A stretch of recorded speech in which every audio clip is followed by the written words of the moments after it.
Many spend their days passively searching for something interesting to do. Others dig in and find it. While nothing is certain, anything is possible. And the anticipation leads you into action. Because it's here that adventures begin. Stories are unearthed. Secrets are revealed. Fortunes are found. Mysteries are solved. And the past is brought to life. Nothing valued is ever lost. It's simply waiting to be discovered. So here's the question. What are you looking for?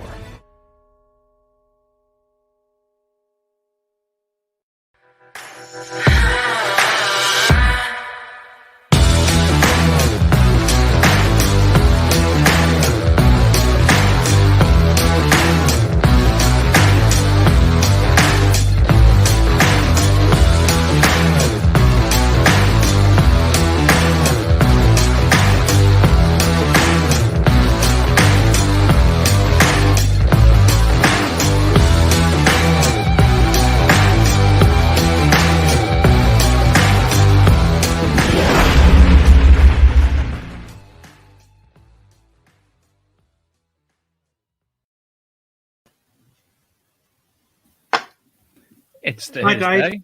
It's 8 o'clock, and it's the big detective show. Good evening, Adrian. Are you doing a Captain Birdseye thing now or something? No. I had an instant, didn't I, just before we went on air? Yes, I had a demolition in the studio, and all the rigging fell down, and I just found that. And you had your incident. Luke's had his incident where everything said that nothing was happening, and Luke just had to disappear because his system went down. So I had to take over a little bit late, so that's why the brief late start. So I apologise for that. How are you, Adrian? Yeah, I'm good. Bit, when we get into the studio tonight, the courtesy car that picks us up didn't turn up. That was running late, and then when I got here, I had to do loads of autographs and stuff, and finally got in the green. Sorry. Are you in some form of parallel universe? Yeah. No, I'm okay. Are you all right, Dave? I would be better if I had £540,000 in my pocket. Well, not only that, but they also auctioned the rights to the footage and photos of. All right. Coin. Did you know about that? No. I forgot the name of it. So basically, the coin went for 540,000. I think it was more than that, wasn't it? I've seen 648 bandied about somewhere. Yeah, so basically, it went for that. Bear with. Sorry. They had pictures and an animation of the coin, and the rights were sold at auction and went for £15,000. Wow, that's good. And kindly, the Spink, who were the auction house, and also the finder, who we won't name because he probably doesn't want to be named, donated £7,000 of it to Rodney Cook Memorial, which you might not be aware of, which Gary Cook told me, which, that before the rally started, they've already got £7,000 in the bank. That's fantastic. Lovely coin. Absolutely. And I had a lovely day on Saturday. Went to meet a friend who's in the chat room for a couple of hours. And then Kerry. I met Kerry. And then, but don't tell anyone. Don't want Rob Random getting all jealous and stuff. And then our good friend, what's his name? Ben, who was with us at Detectable. He went to a Noble Pursuits rally and picked up 2 Bronze Age axe heads and a bronze punch. And then I was invited as well with Shane, Steve, and Ron. And they had 2 James III pennies. And one was absolutely pristine. Nice. But you didn't go expecting. No, but I think Shane was actually there. Not very happy. No. Anyway, I know you've been looking forward to speaking to tonight's guest for quite some time now. Thanks for him to join us again. Mark Olly, how are you, Mark? Hello, not so bad. Just listening in. Had to get me preambling out the way then. I don't want to waffle on, you see. So that's all right. Brought you in now. So, Mark, thanks for coming back and joining us again. As I said, Adrian's got lots to ask you. There's lots more to find out because I know you've probably been very busy, knowing you as well as I do. Yeah. And you've even texted me today and said that you might have some exclusives for me as well, which is one or two. Yeah, one or two. Do you want me to get one of them out the way? Oh, get one out the way. Do you want me to save it till the end? No, get one out the way. Right, I got this. Bring everybody up now. There you go. Oh, you book. Proof copy. You'll see it's got like the proof thing across it. 1st of March. It's Crystal Skulls and Human Heads. It's the new book. I think it's priced around a tenner. You can get it on Amazon. I suppose you can pre-order it, but officially it's 1st of March. And you are the very first human beings to set eyes on that. So there you go. That's fantastic. It's archaeoscience. So there's a lot of nice, pretty pictures and things in there. I'll try and find a pretty picture for you. But if you're into like crystal skulls and you like your prehistoric archaeology and you want to know more about the DNA side of archaeoscience, etc., this is what happens when you don't put me in a hole. When I'm not allowed to go into a trench, I end up doing things like this. So it's got loads of crazy spirituality in it as well. But I guarantee I've read it a few times in the last few days to proofread it and stuff. And it's all right. It's not bad.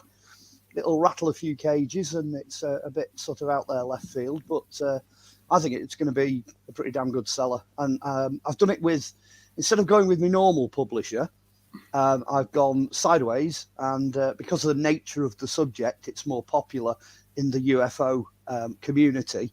I've gone with a publisher called Philip Mantle at Flying Disc Press. I know Philip very well. Phil, fabulous guy, honestly, great guy to work with. Had no problems getting the book out at all. Absolutely superb. So it's on Flying Disc Press, but it's still really cutting edge archaeology. That's basically what it is. But it's the archaeology of the future, rather than, sitting down a hole with a trowel and all that. But like I say, it only came today, so I thought, well, may as well announce it tonight. Get the plug out the way. That's the commercial done. Everybody out there, dash out and buy it, please, because I desperately need the money. Well, I know there's certainly be a young lady in our stream who will be reviewing it for us. You've been told. Fabulous. So yeah, it's so that's the first exclusive, really. It's been a while since I had the last one out. I mean, I've done loads of books. I think the last one was The Green Man. Do you know, if I look around here, I'm bound to find one somewhere. Oh, there'll be one somewhere. Definitely somewhere. Ninth Legion, The Green Man, Life and Times of the Real Robin Hood, ROBYN HOODE, if you go searching for that one. Well, I've got your Warrington books. You one will and two. have. Oh, I've got the 3, 1, 2, and 3. Oh well, I've actually one of the finds from one of those books I brought with me tonight, so I might use that later on if you want to have a look at that. The oldest man-made object in Cheshire. Dave, what? Sorry, I'm looking at me. Should we get Mark to introduce himself to those people who haven't? Yeah. Mark, that'd be a fantastic idea if you'd like to introduce yourself to those who don't know who you are. I did that for the Christmas special, I'm sure. Look at this now. Dave now leaves the room. Oh, you've got that one. That's number 1. That's number 2. And number 3's got the green man on the cover. So, yeah, his green screen's playing havoc with those. Yeah, Archaeologist started off many, many years ago, qualified with Liverpool University, did loads of digs. Musician, been doing that for a long time as well. Started doing all of that when I was still in single figures, age-wise.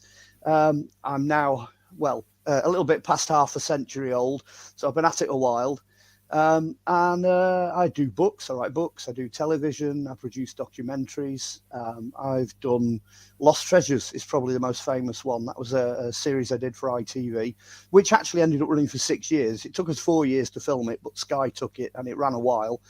And I was absolutely determined in there that there was going to be metal detectorists. You know, I'm not like certain other companies and television people who have shied away from that. We had loads and loads of metal detecting in there and finds. It was all about ordinary people. We did 22 episodes over 4 years, which is not bad going. A couple of documentaries for Sky. So that's probably what I'm best known for. But since then, 2 of the books have been converted into documentaries. We've got one on the Ninth Legion, one on the Life and Times of Robin Hood. I think the Robin Hood one's still on DVD. You can get that. And then I've worked for 1 or 2 other channels as well. As you know, I believe Adrian's got to ask me something about that. I do other things. I'm quite broad-minded in the scope of things I tackle. I've done a UFO investigation. That's Europe's Roswell. That's out there. Funnily enough, that's starting to reopen again because there's some more interest being taken in that. So you might be seeing some more from that in the not-too-distant future. And I just keep turning up like a bad penny. You can't get rid of me, really. I'm in 2 bands at the moment. I reformed my high school band and we broke all world records by getting together again after 40 years and doing an actual repeat gig. Check this out. 40 years to the time, day and location, back at the same high school with the same audience and the same set. And we did it 40 years on to raise money for the school. So I don't think any other band in history has ever been able to achieve that. Same lighting crew, same sound crew, same everything. It's passed out. Adrian's passed out. He can't believe it. Look at that. And then I'm with another band. This will be the first exclusive time I've ever mentioned it. I've joined a professional band again called Copperworm. And we're going on tour. Copperworm. We're a 3-piece. We're a bit like sort of Nickelback meets King Crimson, you know, with a hint of Pink Floyd in there somewhere. But we're going to start touring again around about March, April, doing gigs. So I'm on drums. I'm the noisy one at the back. So that'll be fun. Be nice to be back there again. So really, that's a bit about me. I believe the technical term for it's a polymath. I have a crack at most creative things. Like the new book that's out, so I get another plug in here. I did the cover for that, and I also did all the photographs and the artwork for the inside. But Philip's done a fantastic job of laying it out. So credit to the publisher where credit's due. And he's doing an audio book of it. So go and buy it on Amazon. Oh, that'll be good for me because I listen to Audible all the time. So yeah, definitely. Audio books are the way to go, I think. It is. Well, we only chose the bloke to do it today because we've had quite a few different guys and girls audition for it. And I've gone with a sort of a young scientific voice that keeps people awake. So it should be quite nicely done when it comes. Well, to be honest, Mark, I think you might have missed a trick because this week the Lost Tapes of History, the latest episode was released, Arthur and the Sex Therapist, and the sex therapist is actually wearing red and is just above you to the right a little bit. Yeah, Adrian's got something to lay to there. I really enjoyed it.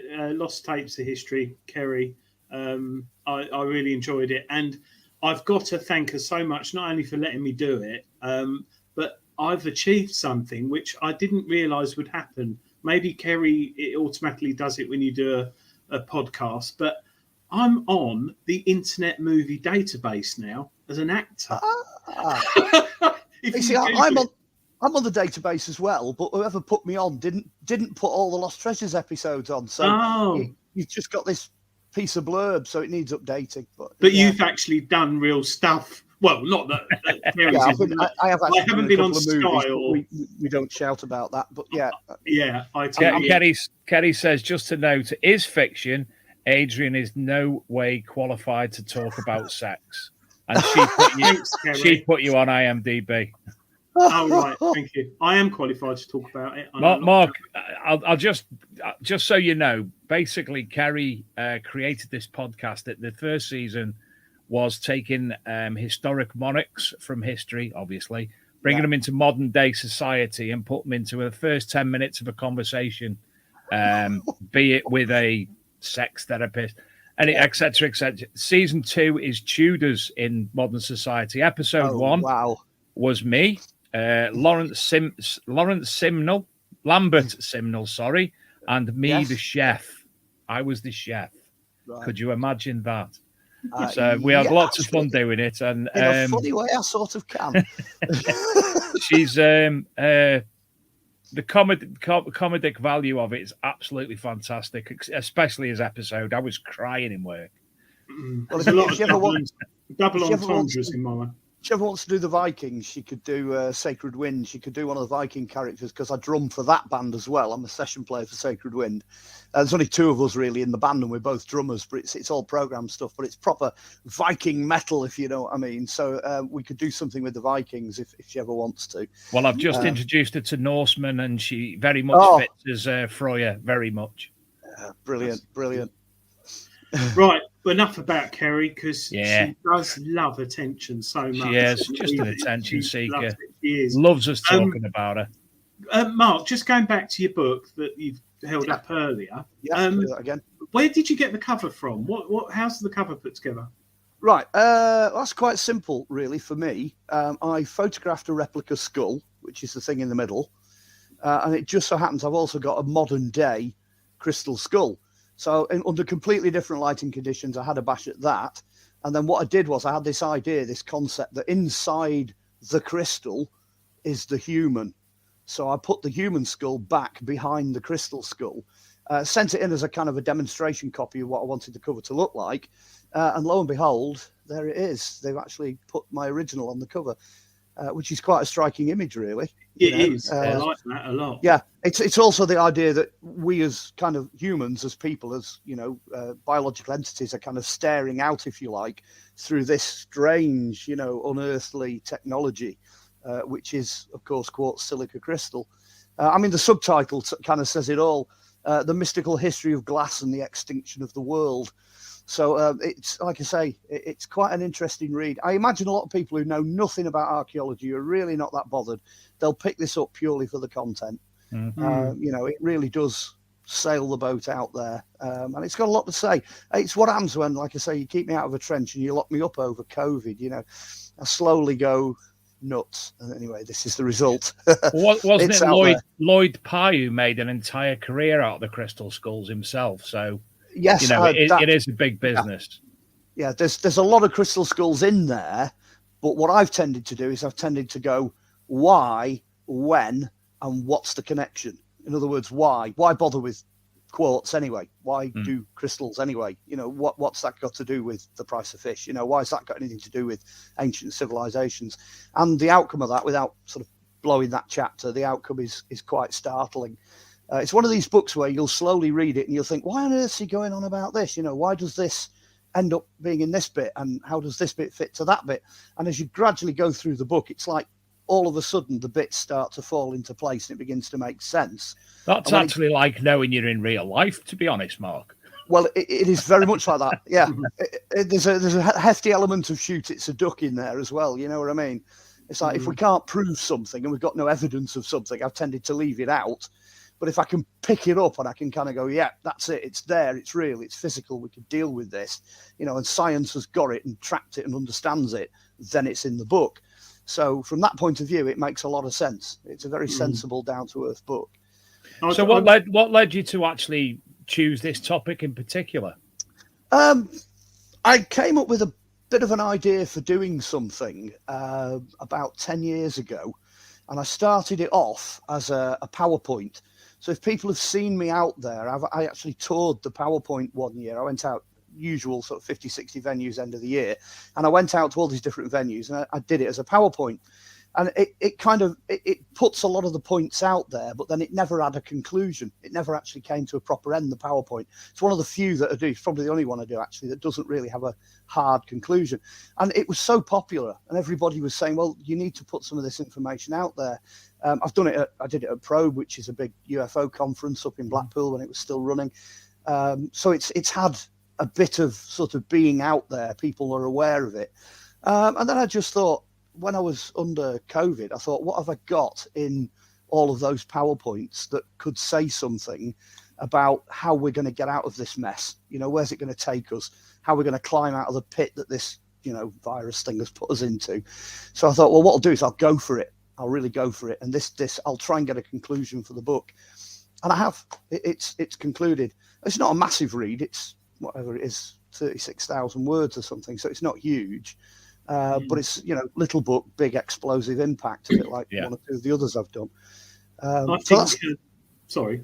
It's all right, that's the background behind it. Go on. I think ever since like being a kid and growing up in the 70s, and when we had 2/3 channels, unlike today where you got 2 million and you don't know what. I always remember Arthur C. Clarke and the crystal skull on that and the intro. And that, do you remember that? And it just used to fascinate me. And I can remember I was saying to my dad, Dad, what's all that about? And he'd say, well, you can stay up late, school's tomorrow, but you can stay up. And your parents would let you stay up late to watch stuff like that, educational stuff. Yeah. And I can remember watching, I can't remember the music, but I think it was going around the world, and it had sort of people in jungles, and it was an amazing program. That was Willie Fogg, mate. Oh, yeah. No, but ever since then, crystal skulls have always interested me. Like they have lots of other people. Well, and anyone who doesn't know about it, read up on it. Technically speaking, a proper crystal skull, proper in the true sense of the word, needs to be life size. It needs to be completely handmade, and it needs to have some age to it. And the funny thing is, I've actually got one. I do own one that falls within that definition. So it's not tiny. I mean, it's a big thing. You know, it's life size. So that came out of me going to South America. So I've been down there. I've been to the Yucatan Peninsula. I went everywhere. I talked to loads of people, checked out the archaeology. So there's a big chunk of that that's got into that section of the book as well. I have actually gone out there and looked at the temples and whatnot out there as an archaeologist. So I thought I can start using some of these more international experiences I've had over the years. Everybody knows me for British archaeology, but I'm not widely known for anything else. I mean, I try to get out of the country every year if I possibly can. Obviously not for the last couple of years, but I do try and get around if I can. So I spent quite a while looking at things in South America. So that experience is in there as well. Including a photograph of the skull that I've actually got, but it doesn't say it's the one I've got because I don't want people breaking into my house to steal a skull. I don't want any of that nonsense. Well, we only have 4 people, 5 watching, so I won't worry about that. That's fine. Don't worry about that. You spent a while in Egypt as well in the past, haven't you? I know that when you're talking about you've been to Yucatan Peninsula, you were a tour guide in Egypt for a while. I went out there with a group of people to go around all the sites. So I'm pretty familiar with Egypt from end to end. I mean, just for the record, off the top of my head, I've done Norway, Malta and Gozo, Turkey, Tunisia, Morocco 3 times, Egypt, Yucatan Peninsula. Trying to think where else I've been. France, all kinds of different things in France. Ireland, went over to Ireland. Recommend the Guinness. Get the Guinness in the pub next to the Guinness factory. It's like nothing else on earth. Forget this stuff that we have over here. It's horrible. I've been around a bit. Favorite bit was definitely North Africa. I love North Africa. I've been down to the Sahara Desert and talked to the Bedouins down there. I was actually looking for Vikings, believe it or not, in North Africa, and I think I've got enough evidence to prove that they got down at least as far as the Canary Islands. Wow. Because they actually, the kings of the Canary Islands in the 9th and 10th century had an army of Vikings that were working for them. So the idea of you sort of doing the Lawrence of Arabia thing, you know, going across the desert and some, you know, bloke dressed in blue on a camel and he rides over the bump, and stood over there by the coast is a bunch of Vikings, both in the same frame. You know, it just, your mind just goes, you know. But there's a lot of commonality between old Viking society and the way that the tribes, the Berbers and whatnot, are living still out there in North Africa today. But it's not something that has been explored by Europeans. But the archaeological community out there in Morocco, they are fully aware that there are connections. They're aware of it. Well, it's only the last 5-10 years that they've actually confirmed that the Vikings hit North America. So yeah, well, they also hit North Africa. So that's probably another exclusive, actually. I don't think anybody's ever said that before, but there you go. They definitely did. Where haven't you been, Mark, where you would like to go if you could just... I've got one or two places sort of in mind. Another place I went was Bulgaria, because I was just thinking then I would like to go to perhaps some of the Eastern Bloc countries, former Eastern Bloc countries, and have a look around there. I believe there's a lot of stuff, you know, worthy of note, especially going east. I'd like to go east as well, I think, and have a look at some of the Oriental cultures, China, etc. But the way the world is at the moment, I might just have to wait a while before that happens. But yeah, I'm kind of being drawn in that direction. I'd like to go and have a look over there. I mean, if they ever make a documentary out of crystal skulls and human heads, it'll send me all over the place, because there's all kinds of locations in there, including China. Hey, sorry, I'm letting my motives out now. Yeah, definitely. I'd love to go to China. I always have done. Nearly went once with work, but it got cancelled. But yeah, I'd love to go to China. I would love to go and visit that. I can't believe I forgot Bulgaria, actually. I had a lot of fun out there. Bulgaria's a great place. I definitely recommend you visiting there. If you're interested in the Scythians and the Pazariks and the kind of the Russian, southern Russian steppe nomads, there's an awful lot of stuff out there that you would never think of. And their history, their archaeology parallels European archaeology and our archaeology extremely well. I came away with the impression there was some kind of connection there, even though we're so far apart. And of course, they are the gateway, if you like, between Europe and crossing through Istanbul into Turkey. So they've had a lot of traffic. They've had a lot of traffic through there, all the major cultures and what have you. But the Roman archaeology out there, pop your head. It really would. And you don't necessarily think about Roman archaeology there, do you? No, not the first place you'd go to. North Africa's not bad, actually. Tunisia's pretty good. They've got some absolutely stunning archaeology. I think one of the sets they used in Gladiator actually is filmed out in Tunisia. It's just incredible. One of these days, we'll have to do a radio show where I'm sharing a few of the things that I've found outside of Britain. I think I'd like to do that, perhaps, because I have come back with one or two interesting things. Well, you're certainly welcome to join us anytime, Mark, and do anything, any topic of your choice. Yeah, that'd be good, wouldn't it, Dave? Having live Absolutely, stuff on. Yeah. Yeah, definitely. Forgotten what I was going to ask.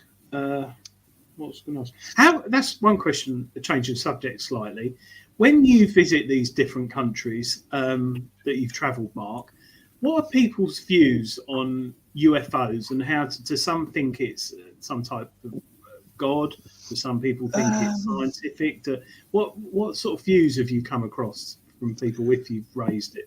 The first thing that springs to mind was I was on a coach trip, and I was heading towards, I'm trying to remember which site it was now, not Koba, the one with the step pyramid to Quetzalcoatl. Saqqara. No, this is, I'm on the Yucatan Peninsula in the jungle. This is Aztec and Mayan. Anyway, it's the pyramid with the steps. It's very famous. It produces an echo. I can't remember the name of the site now, to be honest. I don't know why I can't remember that. I'll have to look it up in my notes. Anyway, the point is I'm on the coach. I'm sat at the front of the coach. We're just bibbling along through jungle roads and jungle tracks and stuff, heading to this tourist site. And the tourist guide just literally, I don't know why he chose me, but he turned around because he was sat next to the driver. He turned around and he went, "Have a look at this on my phone and see what you think." And he puts this video footage on that he'd filmed the previous year. And all you can see at the bottom of the screen is this little step pyramid like that. So you've got this little tiny thing with this little like chapel on top. And then all of a sudden, this whopping big beam of light comes straight out the top of the pyramid and just goes straight up into the sky. literally like someone had turned a spotlight on. And he went, that's energy. He went, that's the energy in the pyramid. He said, that only happens at certain times of the year when you've got your planets and whatnot in alignment. And he showed it me. It's a good, like, couple of minutes worth of video. And he went, what do you make of that?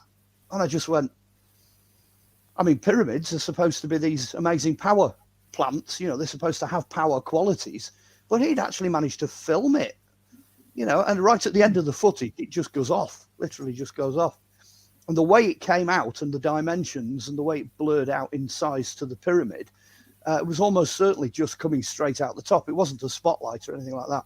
I've never seen anything like that before or since. That footage has never turned up on the internet. And that's the kind of thing that tumbles into this UFO category. If you read the book, though, the Crystal Skulls and Human Heads book, I know I keep banging on about it, but you'll discover that a lot of cultures don't link their own artifacts directly to aliens. The famous Paracas skulls in South America, you know, these guys with the massive heads, they're also in Egypt, these huge skulls and whatnot. They don't think of them as aliens. When they tend to label them as aliens or talk about them as aliens, they are playing to our narrative and our view of things. When you talk to the archaeologists and what have you, they've got much more down-to-earth, sensible or startling conclusions about what these people are and what have you. Again, I'm skirting around this so I don't blow the book for people, because it's not even out yet. No, I understand. But they don't always come down on the side of them being aliens. But yeah, they get the flying lights and they get things whizzing overhead and they get lots of strange things happening. But you know, that particular one on the Yucatan Peninsula, that Chichen Itza. It could very well be Chichen Itza. I think that has a little step pyramid. Yeah, I think it's come to me. That's something that's happened under COVID as well. It takes about 3 minutes now for me to get the data back. Before I just remember stuff straight away, and now it takes a while if you catch me on the hoof, you know. But yeah. No, I was interested because a lot of people around the world have different views on certain things. Yes, they do. Yeah, and it's we quite often forget that. Like you said, I was interested because we straight away think aliens, but other countries don't be daft or don't even contemplate it. So they don't always go down that route. Yeah. That's what I was thinking, Dave. Gods. That's what I was thinking. Yeah. Dave, that's stumped you, hasn't it? Yeah. I'm thinking of things that were because like going back to Arthur C. Clarke when I was younger. It's all sort of linked. UFOs were huge in the 70s and 80s, and sightings have massively dropped off in the last 10 years. Well, my local, I live in Essex, and we had a lot of sightings, and a lot of them they said were linked to Mark Olly research, which is a lot of research things going on around here. But there was a guy, I can't remember his name. He had a website and he was putting stuff up almost every couple of weeks, people's views. And in the end, he took it down just because no one was seeing anything anymore, which I found really weird and surprising because with the event of mobile phones more now, you know, no one, you know, when I was a kid, it was cine camera or a 35 mil. I was going to say, in the UFO community, what seems to be happening is people now are just taking the footage and putting it up themselves. Yes. So all the material from the mobile phones is going up, and there's tons of it. That's why I laughed a bit. There's so much of it that it's very hard to see the wood for the trees. Exactly. As you know, Adrian, I used to be involved in ufology and such. Like I've stopped doing it 10 years ago now, and I'm still getting emails because my contact details are still on certain websites around the world. So I'm still getting emails semi-regularly to report things. I just pass them over straight away to Steve Mera now. Yeah. Well, they seem to be on the increase again. I read the other month. They're coming back again. So but if you notice, whenever there is a new UFO film or there is something in the media related to UFOs coming out, there's generally a surge because it's in the public perception. So if you think about it, last year there was a big release of documents related to UFOs. So obviously, as soon as something like that happens, you get a spike again. Yeah, I know Steve as well. He does. Is it Phenomena magazine? He's he's my go-to guy, if you like. I helped him out with some Peruvian mummies of what they thought were little guys, little aliens, and I managed to prove absolutely conclusively that the heads were just modified dog skulls, which is what archaeologists do. We look at the evidence. So I gave him a lot of help with that. He won't mind me saying. I was the sub-editor of that for the first 40 issues. Oh, right. Congratulations. Yes, we founded that together. That's brilliant. Well, still and now it is, and it's in multiple languages now as well. Yeah.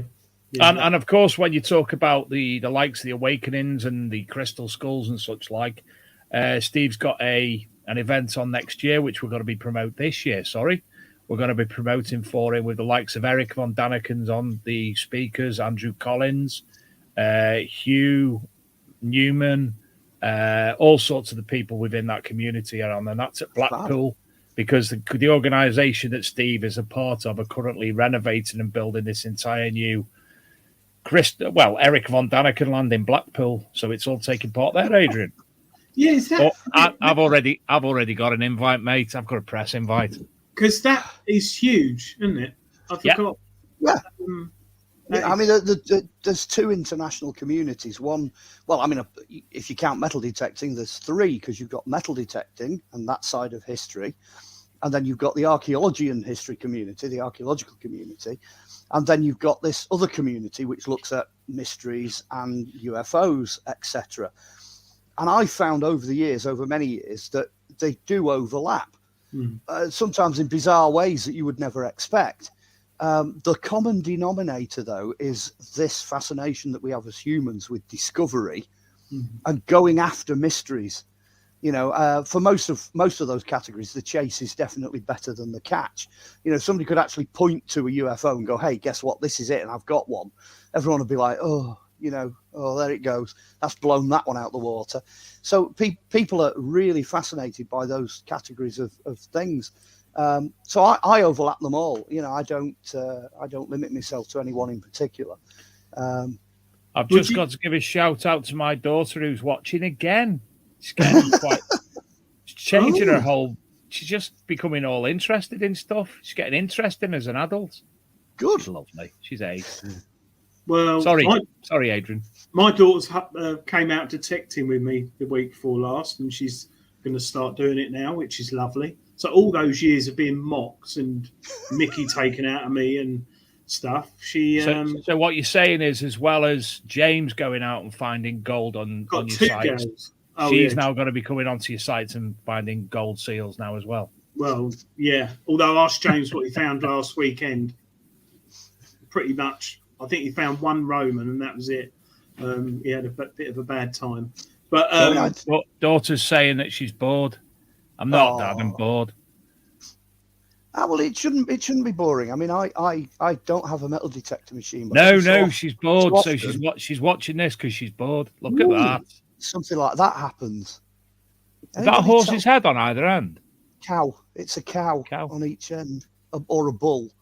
And so How did you find that, Mark? Tell us about that. Do you know what? All I can tell you is that it came out of a junk bowl at a car boot. No way. I have no idea whatsoever where that came from. And it's a talk? I don't know. This is where it gets interesting. Yes, it looks like one. It's the right size for one. But why would you have the bull's heads flat? You see that?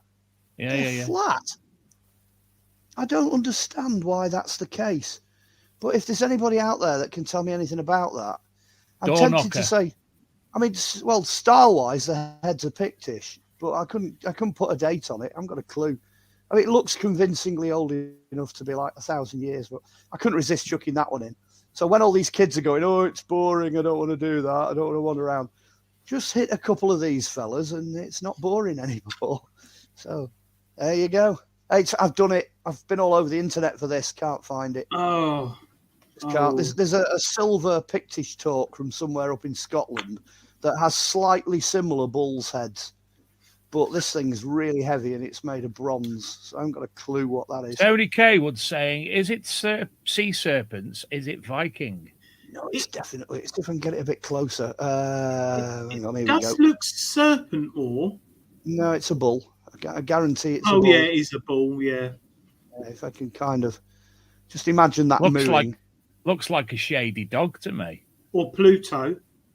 Yeah, possibly, but there we go. It's a Disney bracelet from 1952. Yeah. Oh, I wish it was. The only thing I know about it is it's bronze. So I know one of our elder statesmen, and I hope he doesn't mind me saying that, Jerry Morris.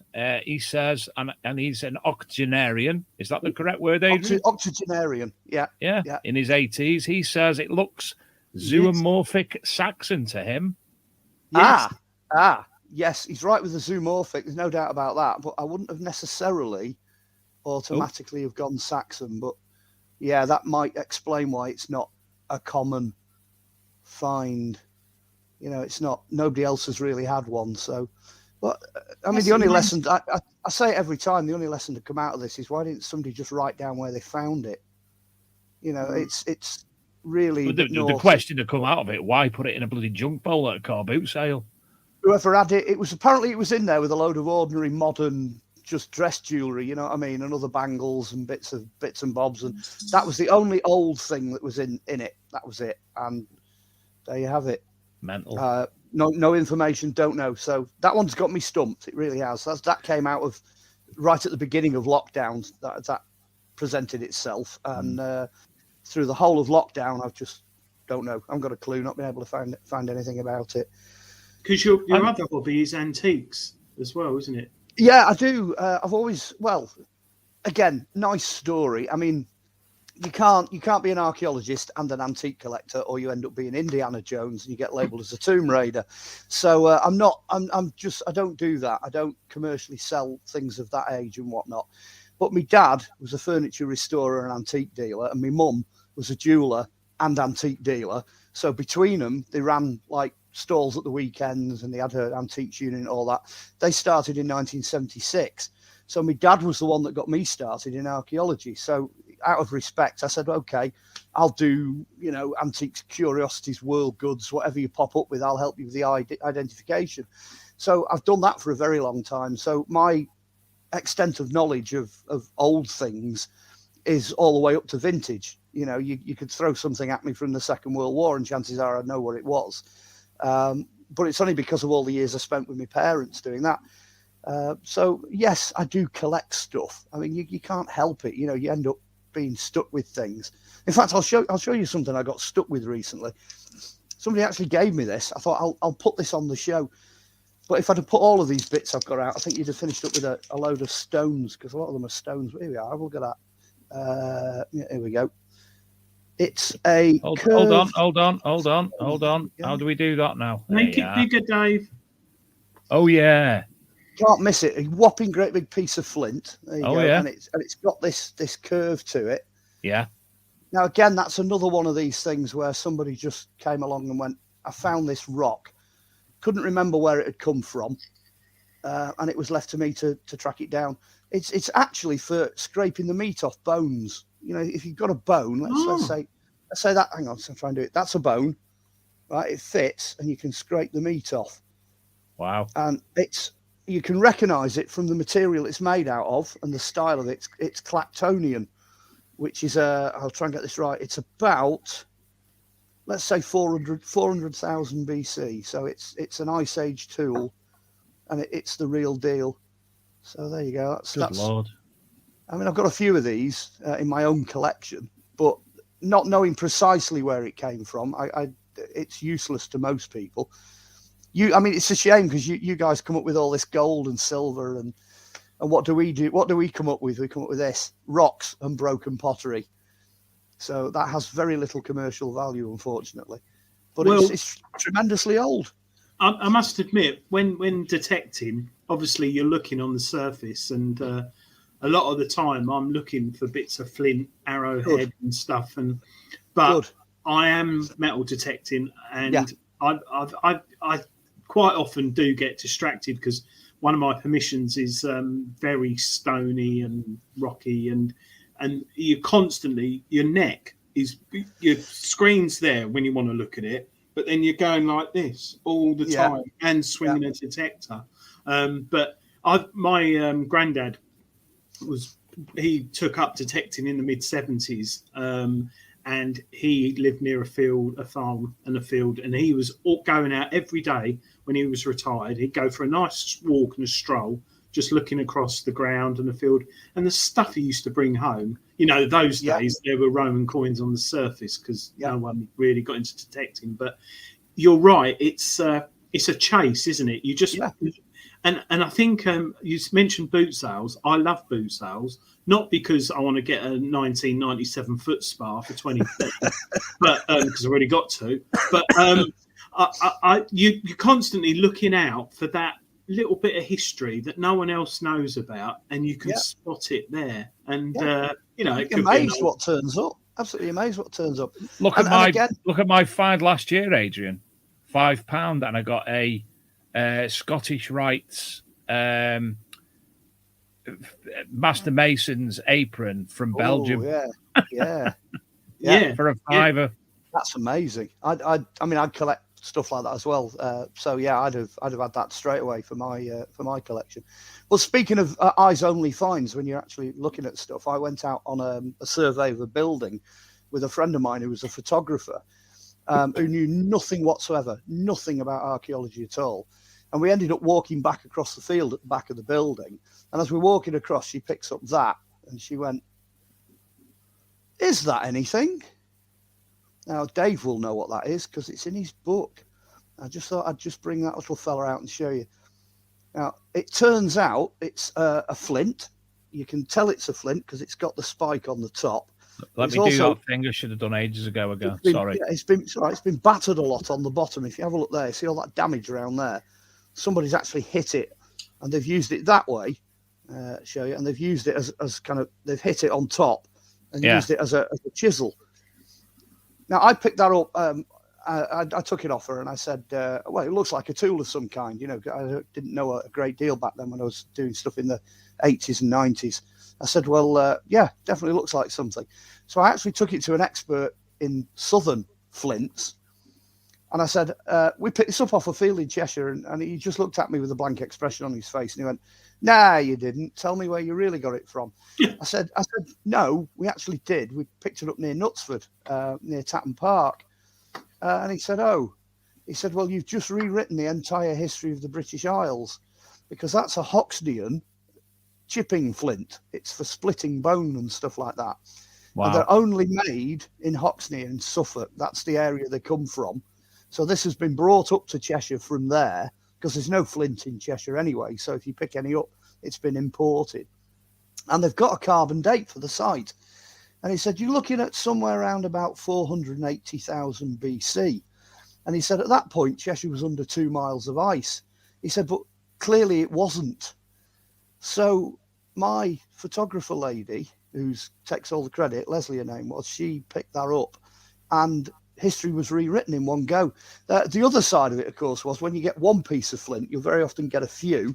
So it just so happens we've got a few. There's the rest of them. I think there's 8 of them in all. Some of them have been burnt in a fire and some of them are kind of attempts at making tools and whatnot. But when you put them all together, when you put all the fragments together, what you've got is a campsite. You've got hunter-gatherers actually camping on the spot. So there's obviously no ice. There's no ice there. Yeah. The penultimate conclusion of all that was that when the Time team looked at Ice Age Britain, it was quite noticeable that their map kind of went along like this. And when it got to the north of England, it went like that back up and then carried on. So you could see this bit where they'd obviously decided that, there wasn't any ice there, so we'll just go up and leave that in. So definitely eyes only finds. If you can pick anything like that up, that'd be fantastic. Keep your eyes peeled. I found this. Oh, I know what that is. Sea urchin. Yeah, but it's in the flipping. It's in the shape of a heart. Yeah, it's fossilized sea urchin. Yeah, and it's got blinking lights. It's got sorry, get there in a minute. It's in the shape of a heart, which my wife likes, and it's on the mantelpiece. But it's got some interesting markings on the back On the back. that looks like it's been mounted on something. Right. Well, I can give you some information on that straight away as an on-site identification. They very often pick markings up because they get struck by ploughs if they're on farmers' fields. So you'll get a straight line or a straight blow. If it's not plough strike, what they used to do, those would turn up in prehistoric graves, in prehistoric burials, because they used to collect them as magical talismans. There's a lot, and I mean a lot of prehistoric graves in the areas where they're found. They get buried with them. Yeah, it doesn't look like a plough strike. It's I don't know. It's got a couple of straight lines in, but they're not straight. They look like they've been scraped Dug in. through. Oh wow! I love it. It's one of my favourite surface finds. Chances are, I'd say prehistoric burial. Can you remember where you found it, Adrian? Yeah, it's on. Well, Mark was saying about flint. I'm in Essex, and we have flint everywhere. So it was in Essex. It was on one of my permissions, and so have you looked into like on finds.org to give you the entire range of age for that period of things from discovered in that area? Have you had a look at that? See if there's anything of age there? There's a lot of medieval on that area and Roman. I was just going to say they were still burying them with people right up to medieval times. They were magical talismans, and they were used as that pretty much right up to about the 13 or 1400s. So it could be a medieval talisman that you've got. It's Celtic there as well. Funny enough, I found Celtic ring money. Find quite a bit of bit of that. Which is that a piece of ring? Well, no, that one I thought it was, but I don't think that is. The ones I normally find have got like markings around them, like and they're. But that I haven't got my glasses on, but I thought I had it, but it's gone somewhere else. You do know that there's a very similar find to that, which are Tudor and Elizabethan dress weights. They sew the hoops. They sew lots of those hoops around the bottom, little tiny circles. I think that's what this is. That looks more like a dress weight, yeah. Yeah, but the ring money I've got, it's fascinating. That's amazing. And I don't know. I didn't know whether. Do you know if they used rings as well as ring? They had ring money, but did they actually use rings as well? Well, your short answer is yes. If you get them made in base metals, which very often they come in copper, obviously because that's what it is. It's Bronze Age and Iron Age. The copper ones are usually very tiny. They're very small, and they're very often child's rings. They're for children. Because the Celts just carried on the same as the Romans carried on. So if you imagine the two of them as being together, all the things you find for Romans, you very often find the same thing for Celts, but the style is slightly different and they're less well known. So you even get some amazing decorated Celtic pottery with what appears to be a kind of a runic scratch on some of the pottery shards. But everybody knows about the Romans doing that. The Romans had amazing pottery and wrote on it and did all this, that, and the other. But the Celts did exactly the same thing. So you do get a continuity of that. A lot of the bangles, the bracelets that you find and rings that are made of glass are actually not Roman at all. They're Celtic. So because I'm going on now because that's my specialist subject. No, is the Celts. Keep going. So yeah. Don't for 1 minute think that the Celts weren't at least as advanced as the Romans. I mean, the biggest thing for me in terms of advancement is the Romans move in, they build something, and 2,000 years later, it's still there with all the rubbish associated with it. The Celts move in, they build something, they live there for 600, 800,000 years, and when they move off, you can't find where they were living. Which of the two is more civilized? I can tell you, because it's the Celts. All the time. They were the equivalent to the Europe's Native American Indians. They just came in and did what they did with the land. They understood it and they worked with it. They had the Druids. They had people that could advise them. The Romans came in and all they do is do what we do, which is go around smashing everything up, wrecking it, leaving rubbish behind, environmental disaster bar, goodness knows what. But, that's kind of the Roman way of doing things, conquest. But the Celts were different. They had a different way of doing things. But they still stole the best of everything. secretly, I think there's a whole nation of Celts out there waiting to steal the best of everything when the current ruling Romans decide they're going to get out of Dodge. But, I've always said that. I've said that all along. Probably the Irish, actually, or the Scots or the Welsh, or, I was even saying that before they were independent. If those three nations got together and just chucked out, the worst part of the English and left the genuine indigenous English there and stopped doing things the Roman way, I think we'd just be better off. It'd just be a better way of doing things. You wouldn't have all the nonsense that's going on now. Celts have a very much more matter-of-fact way of dealing with things. Staffordshire searcher, Shane, he's asked me, can I show you something for him to ID as the flow couldn't? Okay. Shane, I don't know which one you're on about, but if you send that over to me and I'll email it back over to Mark. I do identification. I mean, by saying this, I'm probably causing, chaos, but if you really are stuck, I can usually, put something to it.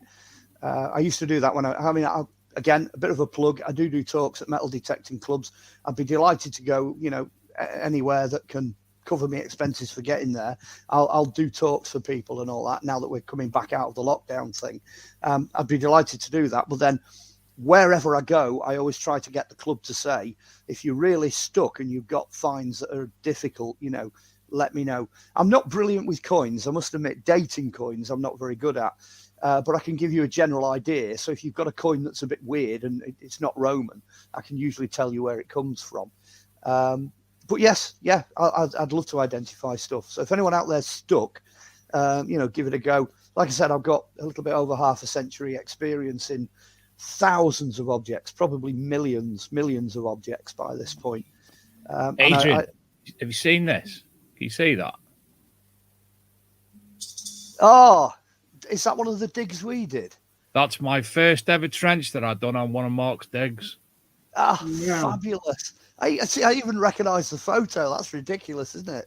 Can you recognise there's a wooden leg in the top left-hand corner as well? Oh, yeah. Steve Parsons' leg. Yeah, so there is. That wouldn't happen to be Wales, would it? Yes, it would. Llanarmon Yal. That's the one. That was an amazing dig. Our back garden. That was an amazing dig. Well, that particular trench, Adrian. Everybody went on the dinner and left me on my own to carry on. I remember. And I moved everything as you would, and everyone came back and played buck at me because I'd removed all the archaeology without it being recorded. But the next day, obviously, we come back the next day. The dew had hit the ground, everything had dry, and it just so happened to have been a Roman road. And inadvertent. Having said all that, everybody does that. First dig I was ever on when I was 8 years old, I picked up the first piece of Roman pottery I ever found and went, hey, look at that. And everyone went, put it back. So, everybody does that. And we had plenty more road to go at. You know what I mean? There was loads of it. So, not worried. This is also the site, Adrian, that we were sort of digging in this lovely stone. It's like a stone sink in the ground. Yeah, and we decided it was a sacred I got well a crowbar on it and fertled away with the crowbar at this particular stone. It sort of sprung a little bit of a leak, and then the next day we come back and flooded the entire site, and it ended up being the lost well of St. Garmon, didn't it, Mark? It was Garmon's well, yeah, it was. What happened was the original Garmon's well was where it was supposed to be, which is the one we'd got. But as they used to do in the old days, when they were getting 2,000 or 3,000 pilgrims a day, they just built another one somewhere else to take people away from the original. I mean, they still do it nowadays. So the official one is 2 miles further up the valley, but it's absolute nonsense. It's nowhere near as old as the one we had. The one we got was the original Garmon's well. But actually, if I remember right, you did us a favour because the stone you moved, which none of us had got the guts to shift, it drained the well. So actually, on the day when it happened, we could excavate in the well. It's the only day we were able to do it. So we got all the stuff out the bottom of the well, cleared it down to the bottom. And as you say, when we came back the next day, not a chance. The whole site was under 2 or 3 foot of water. But it was the only opportunity we had to excavate the well. So, you make the best of these things when things have lasted that long. But, when you've got people like, digging up Richard III and there they are with like pickaxes, you know what I mean? And, I've gone through the skull. You're not the only person to do stuff like that. I banned pickaxes now. I don't have pickaxes on any of my digs. If you can't Am I all right to bring a mattock, though? Well, it depends how bad the dig is, but as a rule, if you can't dig it with a shovel, don't dig it because it's too dangerous. Like you say, you take too much out and you can't put it back.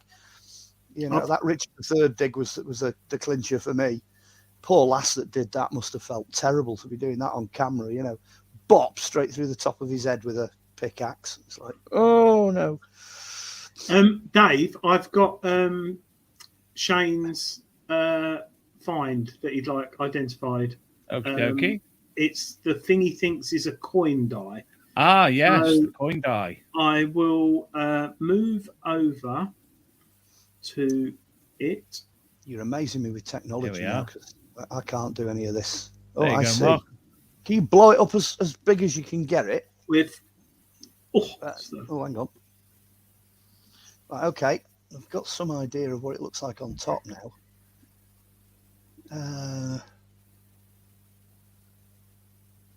So it's 30 millimeters. That's the bit that I was after.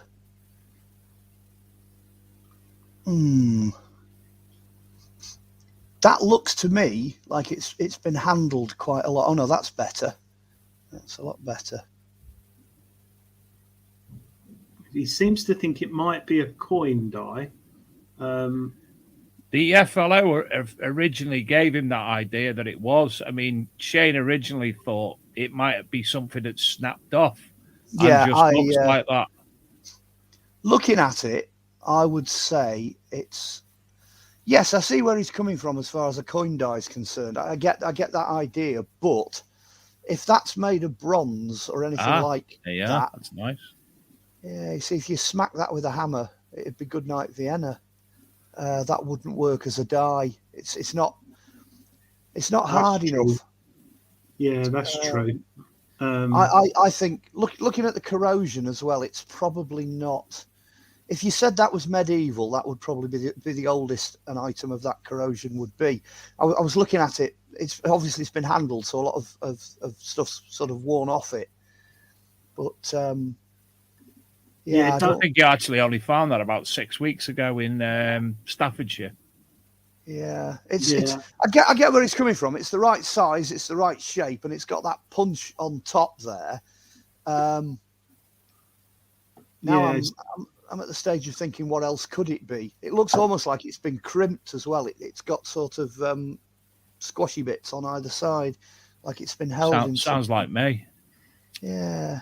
Well, thank you anyway. Well, I think I can rule out a coin die. The oldest I think it could be is medieval, but it does look like it's broken off something else. If he was dead lucky, let's assume he was extremely lucky, it might be the pommel off a dagger or something like that. If it's been introduced as a weighted piece, if it's snapped and the thread bit's missing, so it's got knocked off, then it could, if you know what I mean, it could be that dagger pommel bit, just the end there. And the reason it's so heavy is it's weighted, so it's weighted against the blade and everything else. So, and I've seen pommels that have got those little dints in them because they're cast more as weights than decorative. So it could be related in some way. And if it comes off a battlefield site, then it wouldn't surprise me at all that it's either a proper made or a homemade pommel weight. I think, if I'm right in saying, it's probably one of his Roman sites, if I remember correctly. Again, yeah, it could be a weighted pommel.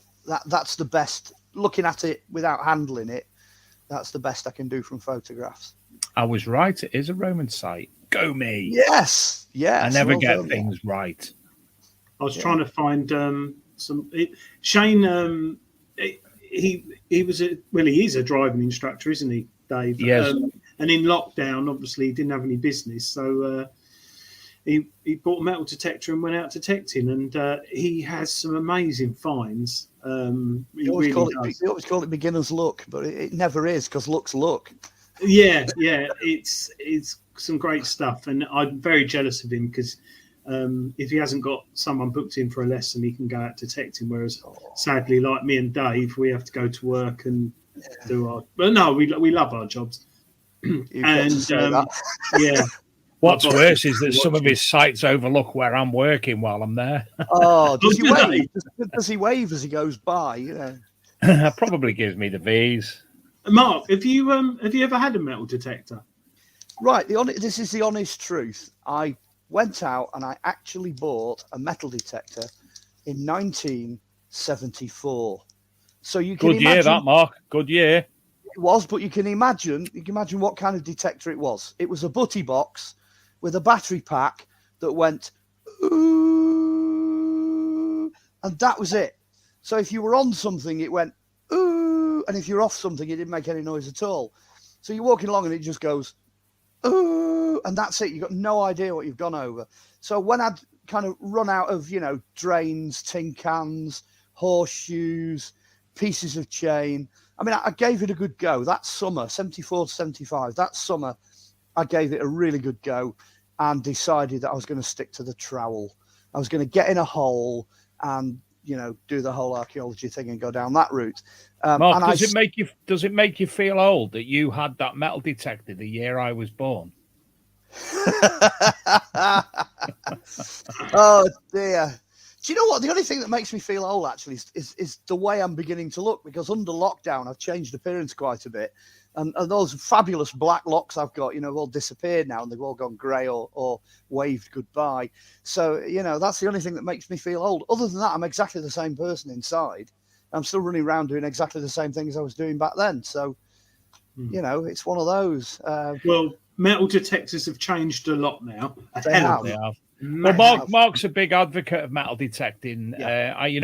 He employed myself and Steve Parsons on several of his sites in the past to do metal detecting surveys of the archaeological site. I say it every time I speak to Mark. A very well-known metal detecting find in Cheshire was found on his Manly Old Hall site, the Bishop's Ring. I was the first person to hold that on I think it was the Sunday morning after the Saturday afternoon when it was found.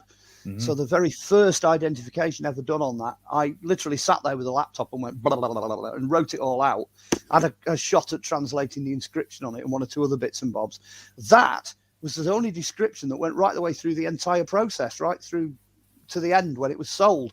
So I pretty much got it right. So, but that was a life-changing moment when I was holding it. It was a ring. I was holding a ring in the palm of my hand that was just absolutely breathtaking, unbelievable. But I am an enormous fan of metal detectors, but I'm also aware of the fact that anybody that owns a machine is essentially a professional, because I've seen these, I've had lots of metal detectors over the years where they just walk across the field and they'll go, that's a nail, that's a coin, that's a piece of iron or whatever, and then they go, that's at 2 inches, that's at 6 inches, that's at 10 inches, that's at a foot, and all they're doing is listening to changes in the pitch of what they're listening to.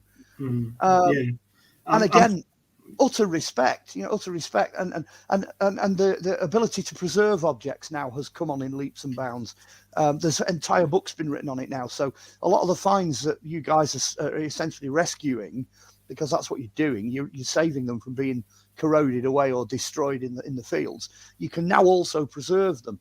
So as an archaeologist, I'm a heck of a lot more happy now, even than I was back then, in metal detectorists rescuing them. I always say to people, if you find archaeology and it's out on the surface, for goodness sake, pick it up. Make a note of where it is, but pick it up, because the next time you go back, it won't be there. It'll be gone. So the only downside to all of this is that since lockdown, the hobby has grown massively. So more and more, the machines are getting better. They're getting cheaper, and more people are finding stuff, and the flows can't cope. So they're inundated with people handing stuff in. The treasure process is taking even longer. I mean, after nearly 3 years, I've been waiting for a bishop's ring, medieval bishop's ring that I found. And it's now with the coroner, and he's really busy and backlogged because of COVID. and the museum's busting. They literally said to me, they've got no more space now to store any more finds. They can't. They want to give it back, they can't, because it has to go through the coroner first. So it's a bit of a nightmare at the moment for those who hand stuff in, and you want to get that back and preserve it if the museum doesn't want it, but you can't get it. It's sitting there. COVID's had the reverse effect on archaeologists. Obviously, our funding and our work and our ability to function has pretty much gone down the toilet. Most archaeologists are self-employed as well, so you can imagine that that's just created chaos. There's a whole level, if you like, within archaeology that has just gone. They've just vanished. They're all serving burgers in McDonald's now, or they're all whatever. They're working in pubs and hospitality because they couldn't afford to get through 22 or 23 months of nothing. But I stuck to it. I've decided, that's what I am. I'm a self-employed archaeologist. I'm still here.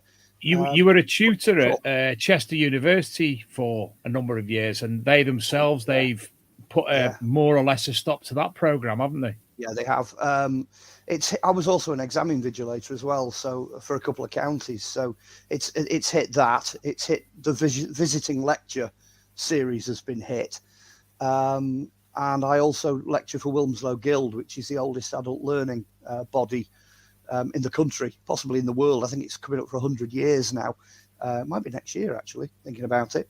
But they had to change what they did as well and modify what they did. So I've only actually been in class teaching once in the last 2 years because of COVID. So it's really impacted very badly on that, very badly. So I get where you're coming from in terms of things being held up. I know I shouldn't officially say this, but off the record, I think if you find things, you still need to know where you found it, under what circumstances, what it is, etc., etc. Get as much information as you possibly can. But I would certainly hesitate for at least 12 months before I put it into the system, because, like you say, the system is just totally overloaded. The only way to stop that is to stop feeding loads and loads of stuff into it and give it time to string out again. Because it will work. It works. It's a great system. It's the best one in the world. I've not found anywhere that does it as well as we do. But sometimes you've almost got to do the thinking for them. They'll say, oh, legally you've got to put it in straight away and all this, that and the other. But 12 months isn't going to do any harm. The field isn't going anywhere. The find isn't going anywhere. There's archaeology that's took, I did a report for an archaeological dig that took place 73 years before the report. I wrote all these notes up and everything. It took 73 years to get a report out. So it's not the fastest industry in the world. 12 months or, whatever isn't going to make any difference. 12 to 18 months, just hang on a bit. Unless it's treasure, where you're legally bound to report it within 14 days. But you have to do that. Philip Wills in the chat, Mark, has just commented that they should repurpose processing the archaeologists who are selling burgers at the moment or whatever. They should be repurposed to processing metal detector finds. But I think it's not just, there's the treasure committee, the valuation committee, there's the museum, there's the finds liaison officer, there's the coroner, and I think it's just the whole it's more basic than that. It's one word. It's money. Funding. Money. Yeah, funding. You're right. Funding. There's none at the moment. We're at this nasty situation where there's none. Archaeology units up here. I won't mention which one it is, but it's one particularly famous one, has actually gone. It's not there anymore. So there's whole chunks of the archaeology world that have just disappeared for lack of funding. That's sad, isn't it? It is really sad. It is frustrating, but it will give it a year or two, and all those people who brought £1,000 metal detectors in lockdown who are fed up with it, they'll be on eBay, and then it'll all go back to normal. But yeah, I think it's a great hobby. It's good for you. Yeah, it's lovely. I love it. Everyone I know loves it, and if I won the lottery tomorrow, most people go and buy a speedboat or a Ferrari. I wouldn't. I'd just go out metal detecting every day, and make sure I had a big burger van. And Dave would be chauffeuring me, and he'd be my security guard as well. So I'm not digging your holes, mate. Oh, but no, I'll get my mate James to do that. He's like a dog anyway. He digs I'll down. tell you what I could do. I could be chief badgerer. Let's not get onto badger. We could spin the wheel. Let's spin the wheel. Let's spin the wheel on Mark. Coil. Sorry, Mark, coil. spin the coil. Hold on, my computer's freezing. Mark, What are we you doing now? have a little. It's like a bit like a sort of village fate themed wheel we spin with random questions on, which we get guests to pick. But we didn't do it last week, did we, Dave? I don't know why. Probably because we're too busy waffling on. Have you found it? Have you started it up? You've got the chain on because it needs warming up. Hold on. Let me just. Yep. Hold on. We're getting there. Here we are. I'll even put it. Well, you can't hear it, but right. So here we go, Mark, for your first question. See how we've evolved. Oh yeah. Do you wear a hat and what sort? Of all the perfect questions. That's actually extremely funny. Yeah, I do. Series 1 of Lost Treasures.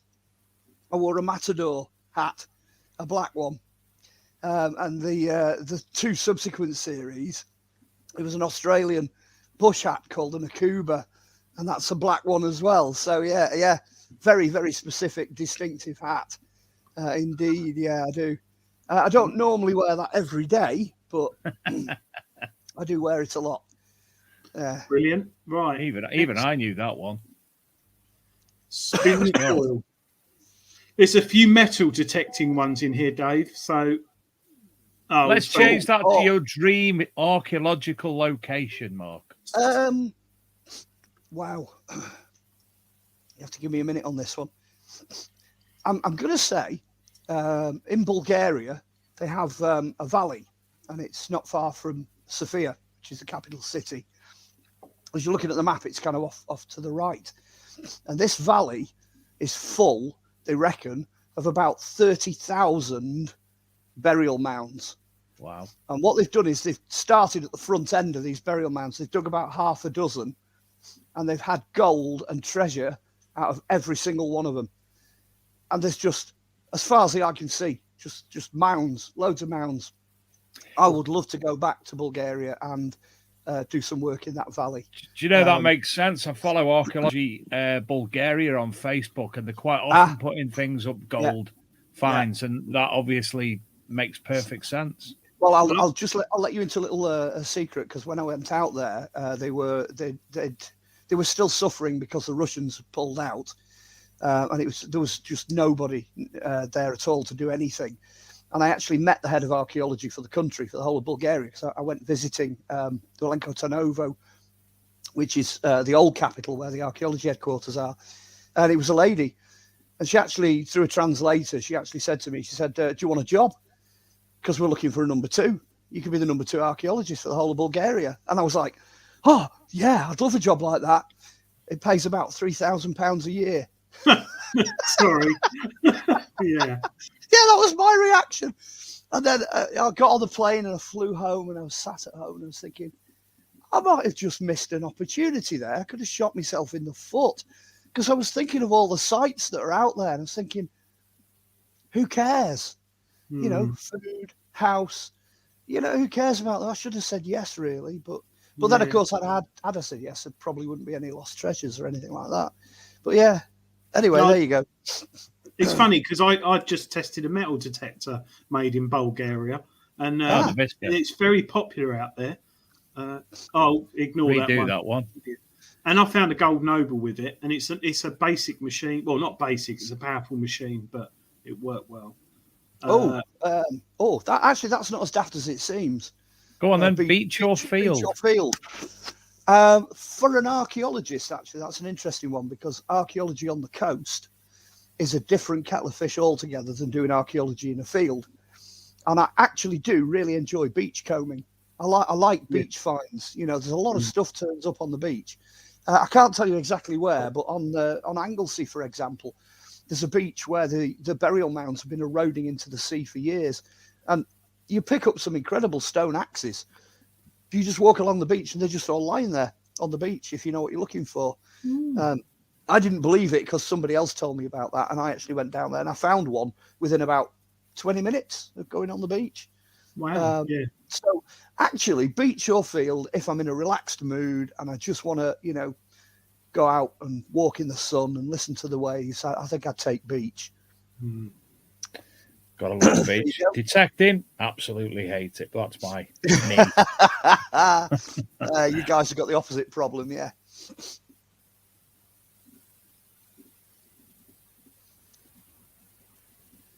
No. Well, could be relevant. Yeah, it could be. What would I name a detector? Oleotron. I was thinking of eyes in the ground, actually, because you have eyes in the sky, so eyes in the ground, because you can see below the surface. So yeah, eyes in the ground model. Write that down, Adrian. I have. I've just booked buying the domain. Can't do that one. No. Could be the Hob. No. Do you dream of archaeology? Do I dream of archaeology? In colour. I don't think I ever have. I'm being absolutely honest there. I don't think I've ever gone back to doing anything that I've been doing archaeologically. I think it's down to the fact that some of the amazing things I've done in the real world wouldn't even come close to, what they were if I just dreamed about them. That's kind of killed it. Yeah, No, we've got 5 minutes or so left, so it's sort of like the end amble of the show now. Do you want another exclusive? Can I give you? Yeah, let me just. I said to Mark the other week, Adrian, as well. Any digs he's got coming up, he has to remember me for volunteering from now on. So this year, and Shane, who the coin die. I'm putting his name forward as well. So, and obviously, if you need detectorists, you know where to come there as well. So I'm hoping to be back digging this year. So exclusive 2, Electric Boogaloo. Here we go. When we were doing all this thing in Knutsford with the prehistoric tools and all that, I featured it on Lost Treasures on the TV program because a lady came to me and actually handed me some flint and asked me, was it anything? Was it important or anything? And it turns out that she dug something equivalent to a sort of manhole cover she dug in the back garden. And she got 3 pieces of flint out, 2 bits which were just battered nothing. And then she got this. Where are we? Here we go. This weird looking thing. That looks very ladylike. Do you know what? I'm glad you said that because that's pretty much exactly what I thought. Let me just see if I can find a photo. Yeah, there's a photo. Because I took one look at that and I thought, well, it's got to be one of those, hasn't it? It's hang on, there you go. See if I can. I wonder if I can do this. Hang on, this is going to really test me now. See if I can get them on the same. Yeah, it's not a million miles off one of those. I was thinking, I wonder if it is. So, like you say, it is very ladylike. So I put a call out for her to come and sort of, appear on the program and tell me a bit more about this. It's got 2 legs, as you can see. It's got a tummy. It's got the 2 arm things, and the head is leaning back on this. Now, it's not been made. It's not been made like that. But what I believed was that someone had picked it up because specifically it looks like a Venus figure. So over the years, I've done more and more research into this thing, and it's definitely Ice Age. You're looking at an Ice Age find. Because of all the other flint and whatnot. I mean, these are the other 2 that were found with it. I've never really shown anybody those, but there's 2 more pieces that were found with this. You're looking at about 250,000 BC with this. So when I started looking at other Venus figures, the oldest one, which is one that was found in France, only goes back to about 30,000 years. So by a staggering 220,000 years, this, which is the Knutsford Venus, is the oldest prehistoric Venus figure in the world because, like you say, boy, doesn't it look female? In a minute, it really does. It's not man-made, but it's certainly been collected and transported to Cheshire because of its appearance. So I don't think I've really done a piece on that anywhere on the internet before. So has the material actually been said what it is? I'm getting tired, so I can't remember the word now. it's flint. It's definitely It flint. is flint, yeah. Yeah, it's And got has the one flint side. been the location of where that flint comes from at all? Well, this is where it gets exciting because I said to the lady, I said, can I go back and we'll open the hole up again and see if we can find any more, because you've got 3 pieces in a size that's about 0.5 meter by 0.5 meter, and she went, "We've just built the patio over it." So the answer is no. So they haven't got a body under the patio. They've actually got archaeology under the patio, but it's on the banks of the River Liffey, backing onto Tatton, where we're getting all this material from. So it's exactly the right thing in the right place at the right time. So, maybe if they tear the patio up, she'll get in contact with me again. But there's another one. There's another one of those amazing. And finds. obviously, because of the lack of flint in Cheshire, then you can say it's definitely been brought to the area at some point. Yeah, it's a no-brainer. I mean, standard things in Cheshire look like this. This is a standard Cheshire find. That is an ore-working stone from Alderley Edge, and that's what normal things look like. You kind of hold it like that with a pointy bit down, and you bash the ore with it, and it breaks the ore up. And all these little kind of knocks and bangs all the way around it that you can see. That's someone shaped it. That side's got a lot on there, but it's made from a river pebble. That's just a pebble that someone's picked out of a river. So you can see it's got water-worn top thing. That's what you tend to find. That's new for Alderley Edge as well. I just threw it, and it was only found in 2015. And they haven't got any of the ore-working tools from there. So that's gone into the Manchester Museum records for Alderley Edge. But that's what you normally find. It's not very impressive. It doesn't really look like anything. Bloody is to me. Well, quite pleased for it to have turned up. Very interesting. Very interesting. So, Adrian, have you got anything else you'd like to ask Mark before we depart?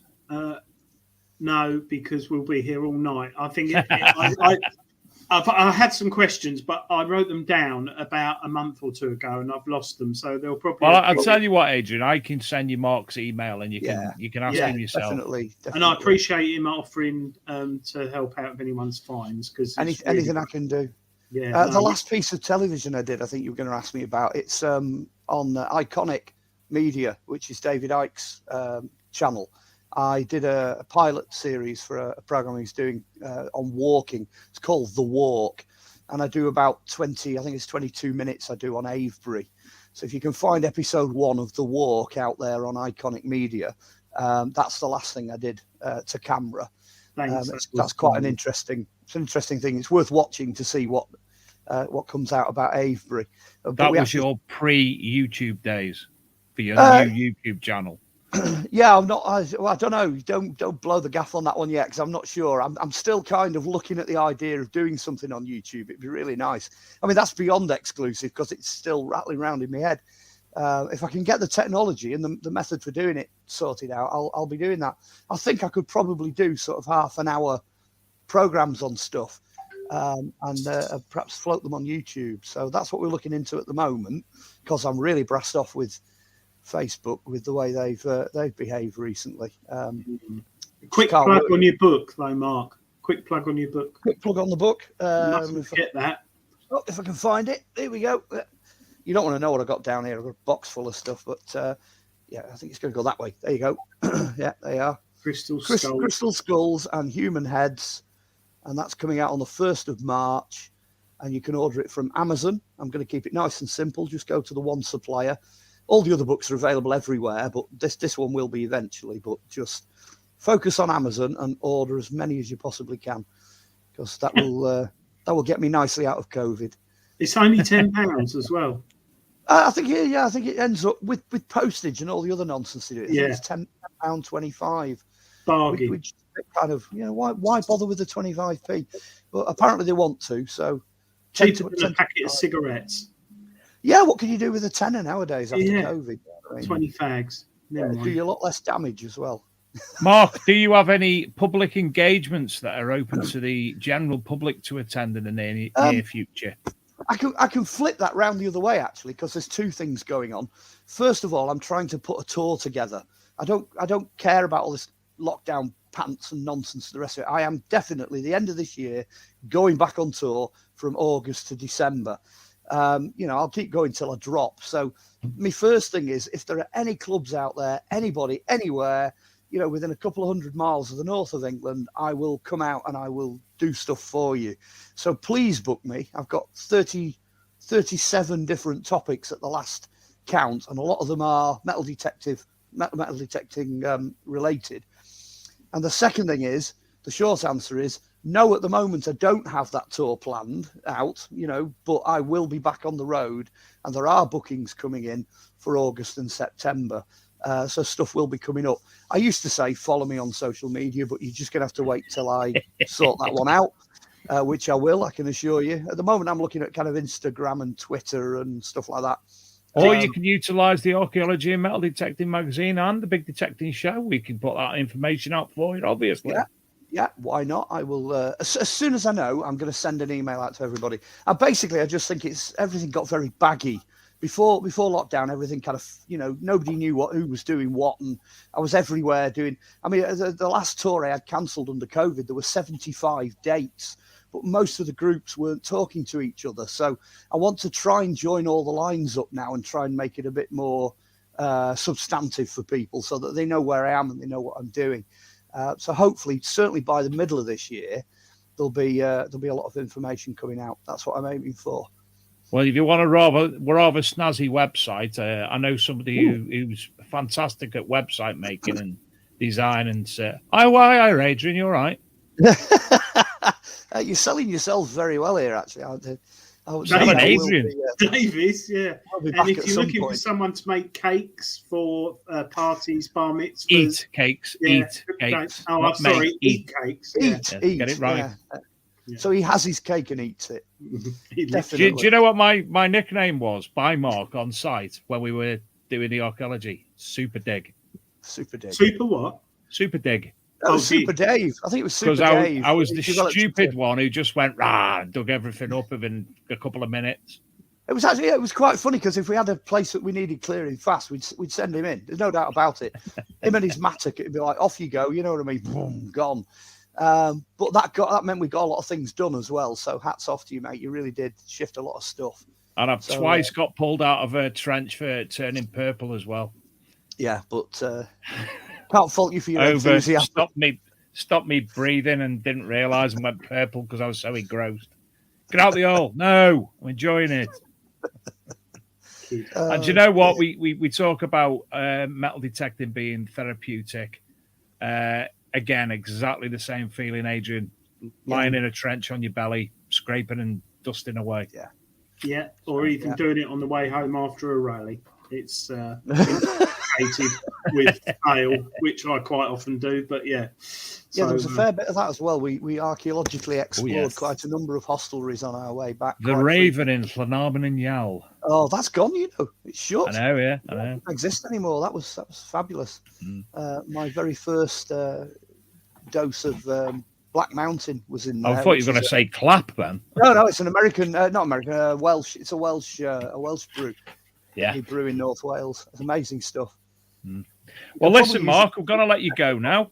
Tie it up. Obviously, it's been an absolute pleasure to speak to you as ever. Can't thank you enough for joining us. And as I say, you're more than welcome to utilize any of our digital media channels to promote or highlight. Obviously, when the book comes out, that'll be reviewed and obviously cascaded throughout everywhere.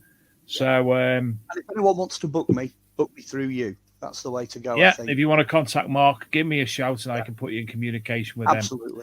Absolutely. Next week's show, we haven't got a guest lined up yet because I missed last week and didn't realise I'd missed last week until I went onto the itinerary today. So we will have somebody. Hopefully, Adrian's contacted somebody today, haven't you? So really looking forward to speaking to that gentleman as well if he comes on. But we will have a guest, no doubt, next week anyway. The following week, we have a Dr. Christopher Monk coming on the show. And then in the end of February, Mark, you'll know these people.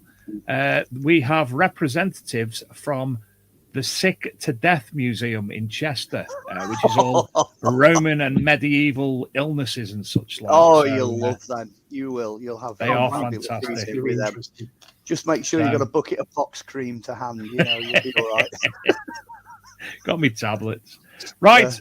Thank you again, Mark. Everybody, we will speak to you next week. Have a great week, everybody. And that's us. Good night, all. Cheers. A pleasure. Good night. Thanks, Mark.